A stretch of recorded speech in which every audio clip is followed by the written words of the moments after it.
Welcome to the Adventures in CRE Audio Series. Join Michael Belasco and Spencer Burton as they pull back the curtain on everything commercial real estate and introduce you to some of the top minds in the industry.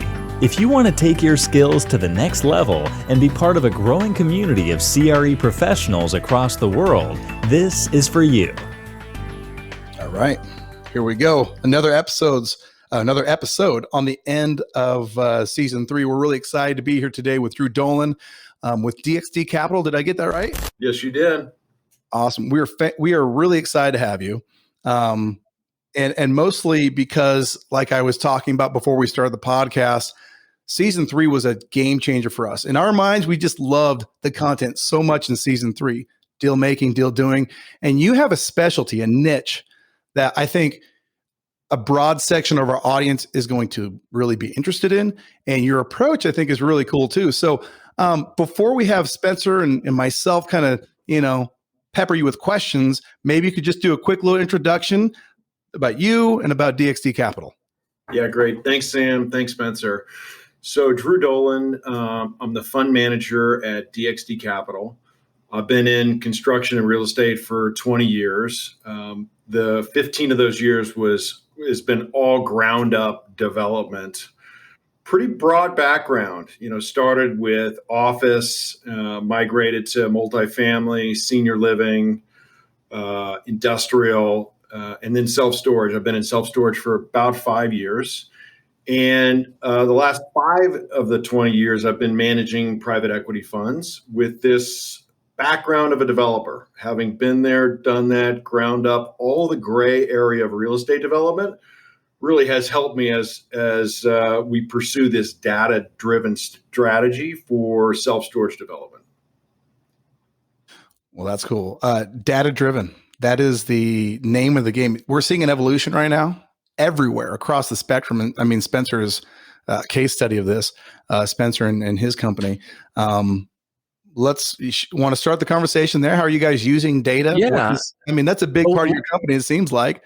How are you using it? What's the strategy there? Yeah, and let me give you a little background on why I think it's so applicable for self-storage. And self-storage is a complete commodity product. When a user is thinking about putting their stuff in self-storage, the thought process they go through is, how close is it to my house? What's the price of the unit? And is that unit available? And once they get through that decision matrix tree, they really don't care whether it says extra space or public storage.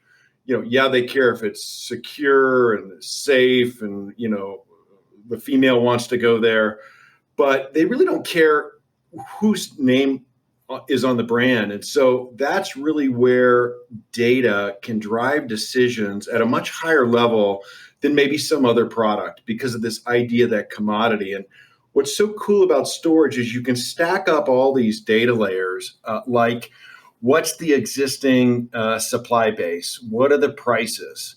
How many new homes? How many new single family homes? How many cars are going past that property a day? And then, what are the median household incomes or population? Just all these data. And you can use all that data to kind of sort through and decide where you should be investing. And our strategy at the moment is all ground up development because that's really where our data gives us the best advantage. And really what it does for us is it saves us time. So instead of looking at 100 sites and saying 10 of those sites would work, we look at 100 sites knowing that our data has already pre-sorted those 100 sites and all 100 of them could work. And then we just need to find the details within that says we should pursue this one or, we should not pursue that one. Yeah, that's really interesting. Using data in a way that allows you to filter more efficiently. I think that it's certainly the direction that the industry is going. In my experiences, I have implemented data into my current venture. Oftentimes, still the population set that comes out of that data is still expansive. How do you filter further without missing out on good opportunities, but at the same time using the data to really filter down? Am I kind of describing the conundrum well. Oftentimes data will present a basket of opportunities that still is in excess of perhaps the volume that your firm can do, right? I mean, you can't do all 100 of those self-storage deals. So I guess the point is, how do you filter then further from that, and how much is data involved in that, and how much are other factors? Yeah, it's a great question. I think part of it is prioritizing what data sets are the most valuable. And for us, it starts with rates. Where are rates the highest relative to what it costs to build and what it costs to operate? And if that's the most important, you start from where rates are. And then you look at, what other new supply is coming on. And then you look at what other existing supply, can you outperform that? Are you going to have a better advantage against the existing product? And then maybe once you're checking all those boxes, you're getting down to, maybe the last data set, which is, how does your operator underwrite the performance of that asset? And all of a sudden, did you underperform or think it would overperform? And so back maybe to your question, there's enormous amounts of data. And I will also say, data is a piece of real estate. We know that, data doesn't get the building built. Data doesn't, necessarily close your loan. Data doesn't necessarily help from an operating standpoint. It really just provides a strategic advantage that lets you spend your time and investors' money and your money where you think it has the best opportunity to make a better return. Yeah. I spent the first decade of my career on the development side. And, in my current role, we're using data in more of an acquisition sort of posture. And I think of development, and I think of, successful developments. Part of it is identifying the right investment. And what I'm hearing from you as it relates to, okay, let's find locations with optimal rates relative to cost to build. Let's find places where there's a supply-demand imbalance. Let's ensure that the returns in that investment meet some threshold. But once you get past that, are there opportunities in the development process itself, right? Once you've selected an asset, either in entitlement or in construction or in lease up, can you use data in any sort of actionable way beyond the investment selection? And if so, how? Yeah, I'll kind of take your question another way. There are tools available for developers, for any business, that create a process that creates efficiency beyond what I had 10 years ago, or maybe what you had 10 years ago, and a way to monitor progress, a way to create closed-in loop systems that help you be more efficient. And I give an example. Rike is a software tool that's just a process-oriented, allows team members to communicate. It will make sure that you check all the boxes. And it sounds overwhelming to think about putting the whole development process, all the steps, in one area. But once you start doing it, and then and every development's different. Like, there's no really repeat of development, because there's a nuance with the municipality or construction or, what your unit mix is. But what we're trying to do is create a closed-in loop process that really prevents mistakes. And I think a developer, what we do is risk. It's a risky business, right? Because we could do everything right debt, right site, right product, right operation, and then something happens that's outside of our control that completely crushes the project.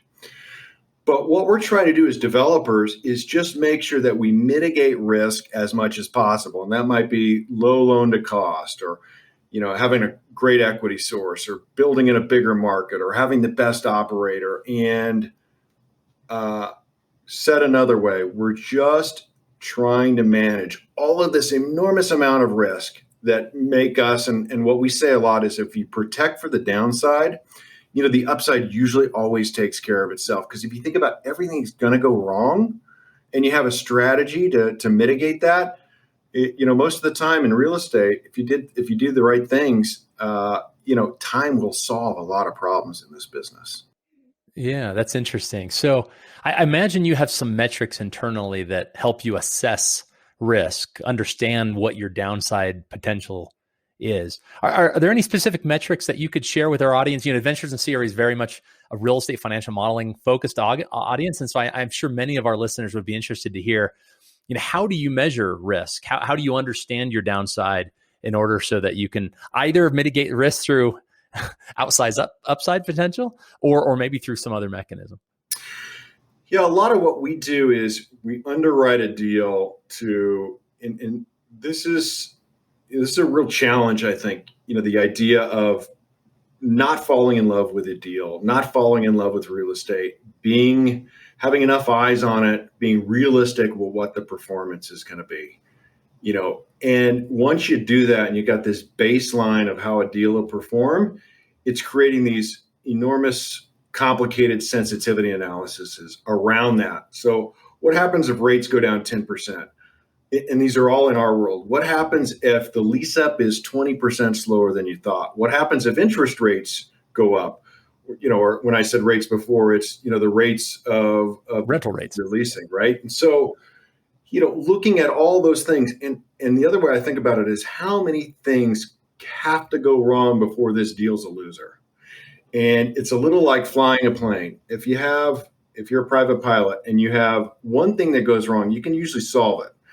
What starts to become a problem for pilots is when 2, 3, 4 things go wrong at a time. And some of those things you can mitigate. Like it's your control whether you have enough gas to make it to the next stop. It's your control. Did you fly into bad weather? Did you, are you skilled enough to be flying that plane? And so to remove those things you can control and to be able to focus on the things you can't control and to understand how many things can go wrong before we have a problem. Yeah, I like that. We have a training program where we train in real estate financial modeling, and we teach this idea of multivariable scenario analysis. And that's what I'm hearing from you. It's if you're only sensitizing, say, NOI, or in the context you described, a decrease in rental rates, right? Because I recognize there's an OpEx side of that as well. But if you're only sensitizing, say, rental rates or NOI, you might be missing cap rate compression. You might be or expansion. We haven't heard that in a while, but at some point in time, we'll have some cap rate expansion, you'd imagine. So if you're only sensitizing one variable, you might miss something. And that's a great point. Oftentimes, variables aren't independent. And a decrease in rental rates may be coupled with some expansion in cap rates as demand wanes in the larger economy. The point's well taken, and I like to hear that. Let's get into the weeds a little bit more, if we could, about DXD Capital and what you guys are doing. So you're taking a data-driven approach, really exciting. Are there markets that your data is taking you to more often, either states or specific geographies that you see outsized demand in the coming years? And that imbalance between either supply and demand or rates and costs that you can share with us. I don't have to give away any your secret sauce, but no. And the way I'll answer that is self-storage is a sub-market by sub-market business. It's for the most part a 10 to 15 minute drive time, which equates to a 3-mile radius. So, Denver, which was one of the most overbuilt storage markets kind of the last cycle, there's still even when it was completely overbuilt, there's still a fantastic site in Denver, because that 3-mile and typically that fantastic site was real expensive or very hard to get entitled. And so what we did see through COVID is an enormous uptick in demand for self-storage. And what's interesting about it is rates, because self-storage, the REITs, which manage about 10,000 of the 50,000, and that's the metrics we track because they're easily trackable because they're public markets. Customers, there are 30-day leases, they're month to month. And so as we saw demand go up, the REITs are pre-programmed to raise rates. It's not dissimilar to airline ticket pricing, where if it's the last flight from New York City to Las Vegas on New Year's Eve, that's going to be a $900 ticket, whereas the average might be $300 for the entire plane.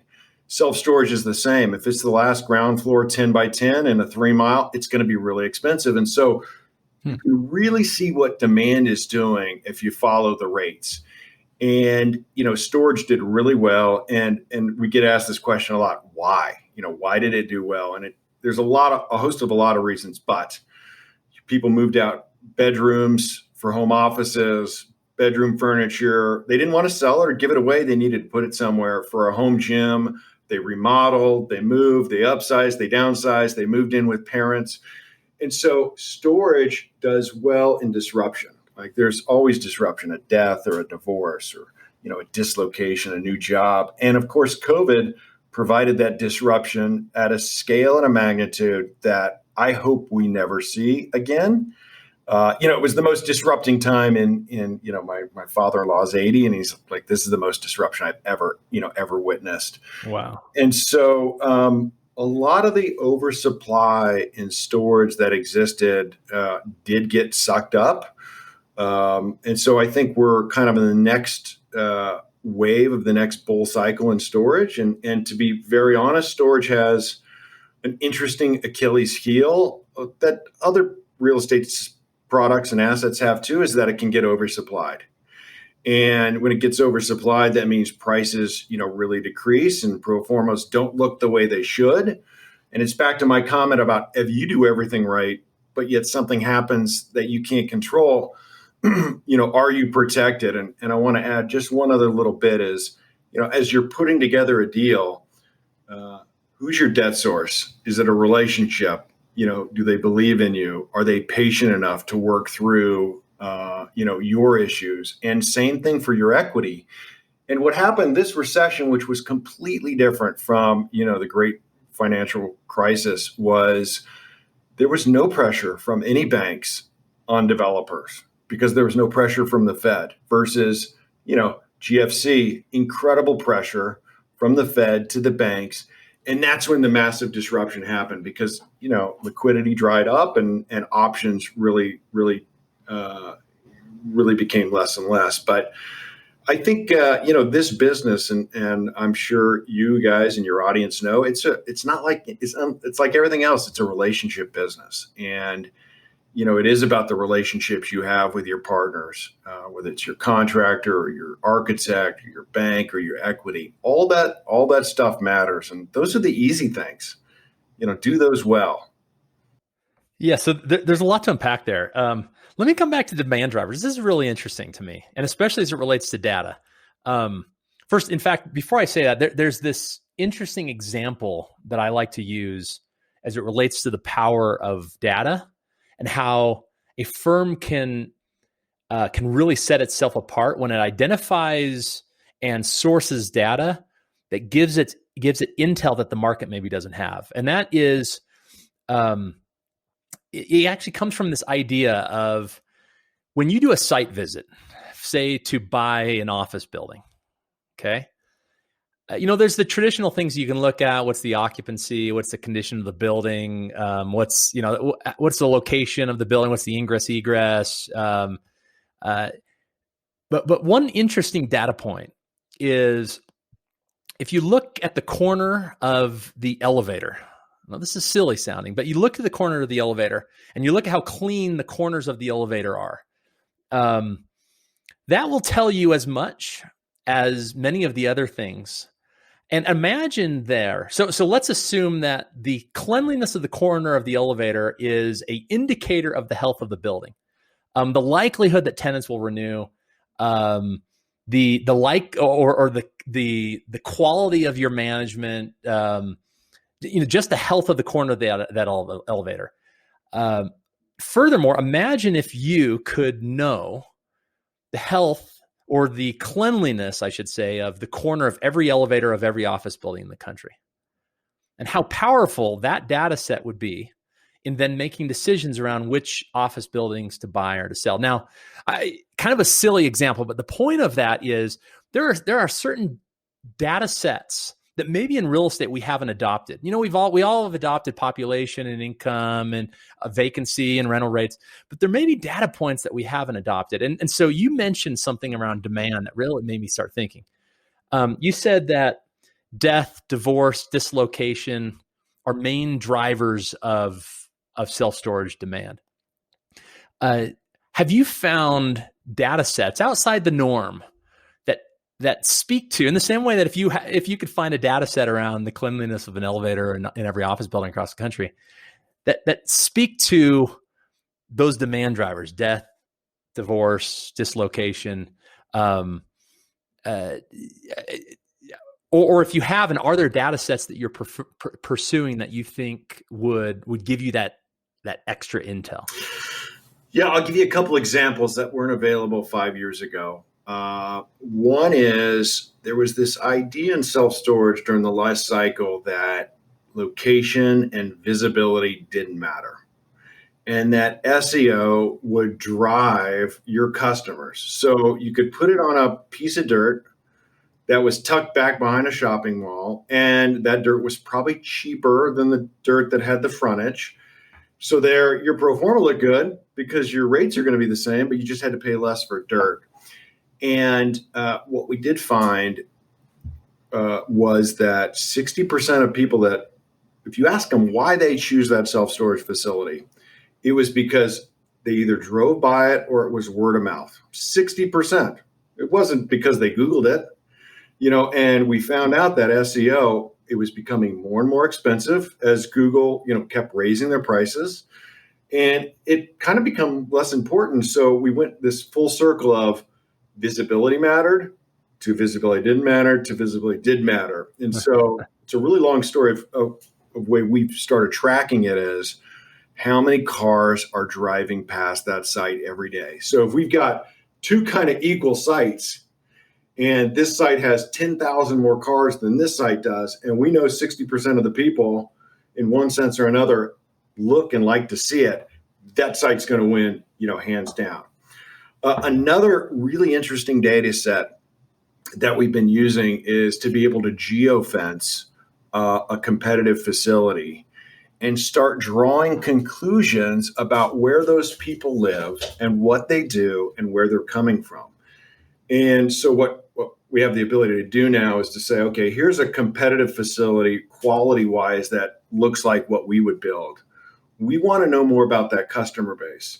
So you can geofence it and find out exactly where they live and where they're coming from and what's their traffic pattern. And maybe you find out they're all from this certain area that is beyond 3 miles, but it's because they want this facility. Maybe it's on their way to their kid's school, or it's near grocery, or those things. And so, or the only option. And part of it is, you got to draw conclusions with data too. Sure. Data doesn't necessarily tell you black or white. It's going to give you a shade of gray, and then it's up to you or us or the team to decide what that data means. Yeah, I like that. I like that a lot. So you mentioned, I guess, vehicle traffic is a driver or at least an indicator of demand. And you talked about how SEO, but really we're talking digital marketing. How much does digital marketing play in the lease up stage today versus 10 years ago, 5 years ago? I mean, you talked about the cycle, right? Is it going out of favor now, or are you finding that it's less effective, or what's the part that digital marketing plays right now? And I'll tell you how far the storage industry's come in 20 years, where it's, all storage was a storage place or AAA or AAA-A, and it was all a yellow pages driven, because that's where we went and looked, right? And so, I mean, that doesn't happen now. You still can go all around, across your city and find AAA storage for that very reason. But that's just an example of how far marketing has come in that business. And so many other businesses have been completely disrupted. And by the way, many of our listeners don't understand the reason why so many companies are called AAA, because many of our traditional listeners more younger, right? Many are in college or graduate school. They don't realize that AAA was because it puts them at the front of the phone book. You name your company with the AAA in the front of it, and you're one of the first companies in the list. Nowadays, it doesn't make any sense. Anyway, a little sidebar, but I'm glad you explained that, Spencer. Yeah, because to us, it's I mean, that's why there's so many AAAs out there. But yeah, us Gen Xers lived with the yellow pages to find everything. That's right. But no, SEO, you absolutely have to be in the game, and it's a critical part. Whether there's obviously lots of tricks that get you to the top. We work with one of the public REITs to be our operator, Extra Space or Public Storage. And the benefit we get is we get to ride their brand. So one of our facilities will look exactly like any other public storage owned facility that they built brand new. Nobody will know whether it's public storage or it's owned by us. So in one sense, we kind of get the best of both worlds in that we own it, we own the real estate, but we get to leverage those brands. I heard something really interesting from Public Storage, and they're by far the biggest REIT. Yep. And a lot of people, and this happens all the time, we'll be in a meeting and somebody's trying to say self-storage and they say public storage, which is equivalent to saying Xerox for a copy or Kleenex for a tissue, right? Sure. And so public storage is pretty interesting. It gets to ride this brand that they're well known. And a lot of people just type in public storage, not knowing that they're actually typing in a company, but they're really just looking for storage. And so,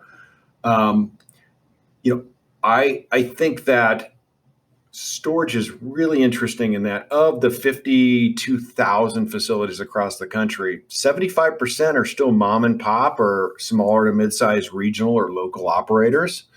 It's an industry that's just, it's just on the cusp of an institutionalization. When I think about that, it's the kind of capital that's starting to approach the industry, like a Blackstone and a KKR, whereas they were not interested in the industry before. But here we got the third recession in a row where storage did really well. So it's got this recession resilient aspect to it. Yeah. But it also, again, back to my point, it can get overbuilt, and you got to be wary of that. So I don't know if I answered your question, Spencer, but. No, that's fine. A few others understand DXD better. Would you call yourself a merchant developer, or are you building to hold?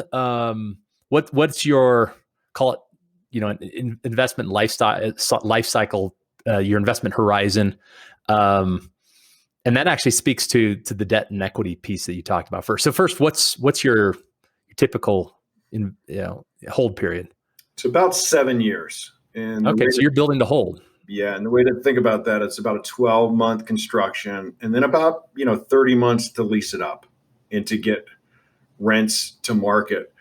In self-storage, now, are you using construction perm debt to do that, or do you have a construction facility that's then taken out by permanent debt? Yeah, exactly. It's a construction loan from a bank that then we roll into some kind of mini perm. Yep. And your equity tends to stay with you for the full 7 years?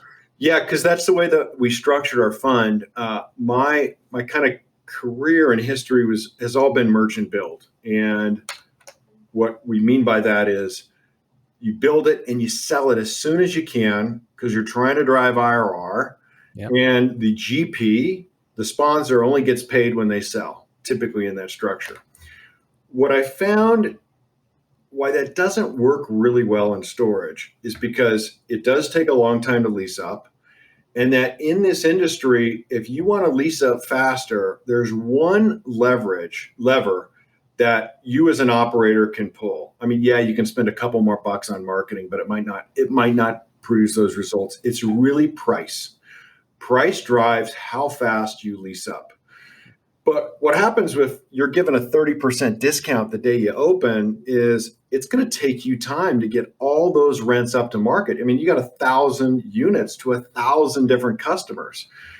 And when you can raise rents, every 30 days because they're month-to-month rents, storage has this very unique ability to track inflation.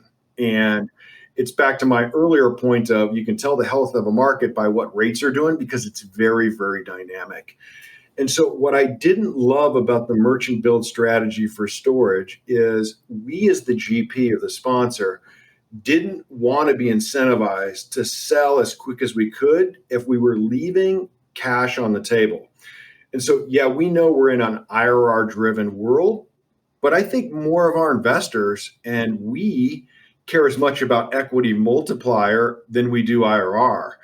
Yeah. So the idea behind our fund was, yeah, let's make it an IRR driven fund, but let's give everybody their money back as soon as we can, meaning that the IRR has been satisfied. They've got their money back. We've got them a good pref, but now we're looking for this ultimate exit. We're really more focused on multiplier than we are IRR. And so back to our strategy, build it up, lease it, put mini perm debt on it, pull our equity out of it, but yet we still own it. We're still creating cash flow. And then we're looking for some kind of portfolio or whole asset sale that we've got a lot of flexibility on the timing of when that execution happens. So are you out in a raise right now for a fund, or are you fully subscribed in an execution phase? Yeah, we're just like, we hit our target. We're just wrapping up like in the next 30 days. Excellent. Congrats. The final bit of it. It was a $50 million fund. It was less about the number and more of, let's go do 10 deals, let's go do 10 great deals, build this platform out. We're always evolving in terms of how we collect data and how we use that data. And so we're building a machine that's just capable of always improving and always getting more information and data that allows us it's about efficiency, time and efficiency. And all of us are trying to spend our time where we can maximize. And I think that's really how DXD uses that to its benefit. Yeah, well, it's great talking to you, Drew. This is fascinating. Self-storage is a sub-property type, a niche property type where data, I think, can especially lead to positive outcomes. So excellent to hear your take on it. Sam, turn it back over to you. Yeah, it's funny. I listened a lot more than I talked in this episode because I was just like, okay, well, this is the two of you. And the reason for that is because the two of you are in effect doing something very similar. Spencer uses a ton of data in his company and you too, Drew. So I was really interested to hear the nuance and the ways that you're using it. I think the listeners will be, of course, too. It's interesting to see what, 5, 10, 15 years down the road is going to look like for real estate. Every single section and subsection of real estate is getting impacted by how data is used. So it's really quite good. I was thinking one of the things, and I'll say this and then we'll end here. If we go back to the digital marketing side, because that's my strength. That's what I do. I knew you were going to bring this up. Yeah. Well, I'm just thinking, did you say 30 months, 30? Yes, 30. And that's filling up what amount of space generally? It's going from 0 to about 90%. Now, it could be 18, it could be 36. I think this is back to the magic of how you underwrite. One thing I'll say is, as developers, we're all optimists. Developers have one thing in common. They're optimists. Yeah. And of course, we wouldn't do this crazy shit if we weren't optimists. That's right. Yeah, that's right. Exactly. That's right. But it's about, tempering that optimism, bringing some realism, and having people on your team or partners or associates that create that, realism for you, that just, make us more and more successful. So you and I want to, in my mind, understand what you guys are doing as far as your traffic strategy, because you have an actual legitimate, meaning people driving past the property. That's a traffic strategy with cars, actual traffic. Yep. But then you're talking about geofencing. I'm guessing that's from cellular providers, the way you're talking about it. Is that right? Yes. Yep. Are you doing anything on direct response? You said SEO, so that's organic, and you're piggybacking off of the REITs. That's great. What about like direct response, like social media marketing, your Facebooks, your Instagrams, that type of marketing? You doing anything with that? The REITs are, they've got really cuddly, soft commercials of people moving and, and it makes it sound easy and simple. It goes back to the commodity of the product. It's harder and harder to sell a commodity that, frankly, a lot of people don't want to use. Self-storage isn't something that my son grows up one day truly, me. and says, man, I can't wait to rent my first self-storage unit. Like, usually you're renting a self-storage unit because you got too much junk, or, somebody, right. your mother moved into assisted living, and, it's to try to make it as easy and simple. Well, in my mind, I'm thinking, it sounds like they're using geofencing. Social media marketing. If you're a mom and a pop, one of the things you can do to be acquired by a company like Drew's, Drew, you're a development strategy, but there's other people who have self-storage strategies. And the advantage that the mom and the pop have, did you say they're 70% of the market? Yeah, about 75. So if you're a mom and a pop and you're listening to this, you're thinking, well, DXD Capital, I'm no DXD Capital. I can't compete with those guys. The opportunity that some of these platforms right now, even though some of them seem expensive, they were built for the small business. You can target a 3-mile radius around your location. And with the right advertising, man, you might be able to cut that 30 months down to 20, So I'm interested too. And the marketing strategy has got to be a big part of the pro forma when you're underwriting the deal, right? Yeah, it is. And really it comes down to how fast you can lease it up and what rates you get. I mean, that's what impacts the pro forma. And, if you could spend some more bucks on marketing, which actually I do believe in. I do believe that a succinct, effective marketing strategy can drive more rates, can drive a faster lease up, and can ultimately drive an IRR. And you're right. There are lots of tools for mom and pops and small and regional operators. They can look and compete more like the big guys than they ever have. And, so it's an enormous advantage that they have now that they probably didn't have, 10 or 15 years ago. Yeah, that's right. I thought I'd throw in a little bit tidbit there because I was thinking, what are they doing? Let me see if I can draw that out a little bit. But this has been really fun, Drew. Amazing content. Really appreciate you being so transparent. I think the audience will really enjoy this because, again, you've been so forthright with, what you guys are doing, and wish you all the best. People reaching out and wanting to find and learn more about you and your company. Yeah, go to DXD.Capital. And that's our website. This is a relationship business. There's always something to learn from other people. And if ever I can help anybody or if somebody wants to chat, I'm always open. It's my pleasure. Fantastic. All right. Drew, thank you so much. It's been awesome. And we'll see you, everybody, on the next podcast. Hey, thanks, guys. Thanks for tuning into this episode of the Adventures in CRE Audio Series. For show notes and additional resources, head over to www.adventuresincre.com/audio series. Would you like to learn real estate financial modeling in a matter of weeks and do it with zero guesswork? If so, the A.CRE Accelerator is for you. The Accelerator is a step-by-step, case-based program designed to teach you exactly what you need to know and in the order you need to know it, so you can gain both the knowledge and experience to take your career to the next level. To see if the Accelerator is right for you, go to www.adventuresincre.com/accelerator.